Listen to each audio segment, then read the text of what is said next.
You go to a store and ask the salesperson, "Hey, I need a TV. What is better, an OLED or a QLED TV?" Well, depending on the brand, the salesperson will tell you that one technology is better than another. For example, if you approach a TCL or Hisense salesperson, they'll probably tell you that a QLED TV with full-array mini-LED technology is better, because these brands don't currently sell OLED televisions, and the most common answer they'll give you is, OLED models get burn-in. But is that true? Well, it can't be denied that OLED TVs, having layers of organic materials that emit their own light, can suffer from image retention. This means that if you leave the same static image or logo on their screens for too long, these pixels can wear down and leave a mark in the shape of the logo. And if this persists, those pixels could eventually die or burn out and never emit light again.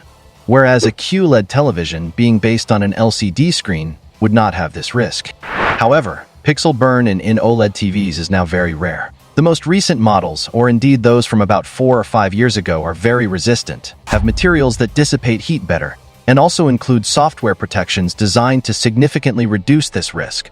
On the other hand, what some vendors who are against OLEDs don't tell you is that these televisions have many advantages. One of them is their lower power consumption because they don't require a constant backlight system like QLEDs do. And furthermore, when there are black colors in a scene, the OLED pixels that deem it necessary can turn off completely to display perfect blacks. Whereas in the case of QLED, as I mentioned, this type of television has some kind of LED backlighting technology that is always working, and therefore consuming more energy. In addition to the LCD screen, which also consumes a good amount of electrical energy. And yes, even if we were talking about a QLED TV with full-array mini-LED backlighting technology, the LEDs will always be working because they do not turn off completely, but are dimmed. Of course, the level of electrical energy consumption and the amount of brightness, which is usually another determining factor for many users, varies depending on the QLED or OLED model you decide to buy. A basic QLED television that also has basic backlighting technology, such as Edge LED or conventional direct LED, will consume less energy compared to a higher-end QLED, or perhaps even less energy compared to an entry-level OLED, since it has less brightness and fewer LED lights. Furthermore, in terms of durability, QLED TVs aren't going to last forever, as they can also experience malfunctions.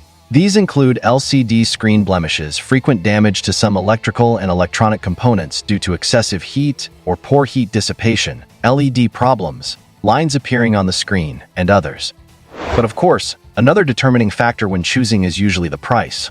Normally, if you compare an OLED television and a QLED television in the same range, the QLED is usually 2, and sometimes 3 or more times cheaper. But I don't really know if the higher or lower consumption of electricity, the prices, and the possible failures that each of these technologies may have in the medium or long term will be a determining factor for you. But if it is, you already know what the trend might be. Now, let's talk about picture quality. An entry-level QLED television delivers acceptable results in terms of color, brightness, and dark scenes. Nothing amazing, but tolerable if you are not overly demanding and have a limited budget. A higher-end QLED television, which typically features full-array backlighting with local dimming, and even better if it includes the Mini LED designation, usually displays brighter scenes with greater color volume. Furthermore, it tends to perform better in dark scenes due to the aforementioned local dimming function, which a basic QLED television typically lacks. On the other hand, if you want absolute perfection in every sense with infinite contrast ratio, an OLED television, even an entry-level one, will be the answer. As I mentioned, OLED television pixels have the ability to turn off completely if the scene calls for it, to display perfect blacks, hence the infinite contrast. And of course, a very important aspect that is sometimes overlooked is that the viewing angles of OLED TVs are perfect or almost perfect, ideal for watching a movie or a football match with family or friends who have to sit around the TV screen. Furthermore, for the gaming sector, thanks to their near-zero response times, OLED TVs would be more recommended for demanding gamers. And although they were previously criticized for not generating large amounts of brightness, there are now many models that can easily generate more than 2,000 nits, or even more than 4,000 nits on full screen. And yes, I know that there are current QLED with mini LEDs TVs that can generate even more brightness. But remember that it is not all about brightness, and you'll probably have to lower that amount because it will be very annoying for your eyes because it will generate more heat and more stress on the television. So to conclude, I'd say this: if you can afford an OLED, buy it without hesitation.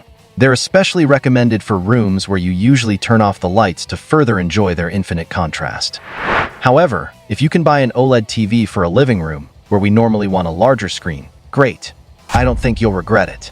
But if you want a very large TV but don't want to spend a lot of money, a basic QLED might be enough.